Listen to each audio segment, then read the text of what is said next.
ডুয়ার্স পর্যটনের অন্যতম নাম হলং বন বাংলো। পুজোর মুখে খুলছে না এই বন বাংলোটি। জলদাপাড়া পর্যটনে ভাটা পড়তে চলেছে বলে মত এলাকার পর্যটন ব্যবসায়ীদের। ছবির মতো সাজানো হলং বন বাংলো বর্তমানে শুধুই স্মৃতির। কারণ দেখুন 1967 এই বাংলো তৈরি হয়, তখন এটা শুধুমাত্র পরিদর্শকের বাংলো ছিল। মানে যারা সরকারি আধিকারিক আছেন এই বাংলোর থেকে রাইনো কনজারভেশনের জন্য পরিচালনা হয়েছিল। 9-এর দশক থেকে এটা পর্যটকদের জন্য খুলে দেওয়া হয় এবং এই হলং বন বাংলো শুধু একটি বন বাংলো না, কিন্তু মানে অন্যান্য বন বাংলোর সাথে হলং বন বাংলো তুলনা করলে চলবে না। হলং বন বাংলো একটা ল্যান্ডমার্ক উত্তরবঙ্গের পর্যটনের জন্য, ভারতবর্ষের পর্যটনের জন্য।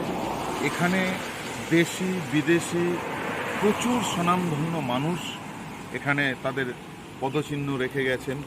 তার মধ্যে এক প্রকারের বলা চলে যে আমাদের পূর্বতন প্রয়াতন মুখ্যমন্ত্রী জ্যোতি বসুর বাংলো বলেই খ্যাতি ছিল। শেষ আপিল যেটা সরকারের কাছে, বর্তমান মমতাদির কাছে, সেটা হচ্ছে যে তৈরি তো অবশ্যই করতে হবে, আবার তৈরি করবেন না, অবশ্যই এই বন বাংলোকে তৈরি করতে হবে এবং যত তাড়াতাড়ি সম্ভব সেটা তৈরি করতে হবে। এবং শুধু তৈরি করলে হবে না, সেটা যেন কংক্রিটের জঙ্গল কোনো মতেই না হয়। এখন সেখানে গেলে দেখা যাবে পুড়ে যাওয়া অবশিষ্টাংশ। বর্ষার কারণে জঙ্গল বন্ধ। সেপ্টেম্বর মাসে খুলে যাবে জঙ্গল। এরপর কি হবে? জলদাপাড়া পর্যটন আর থাকবে না বলে দাবি পর্যটন ব্যবসায়ীদের।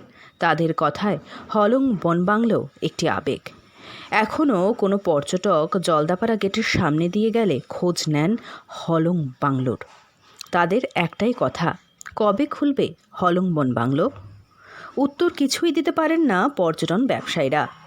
1967 সালে মাদারিহাটে জলদাপাড়া জঙ্গলের ভেতর বাংলোটি তৈরি হয়েছিল।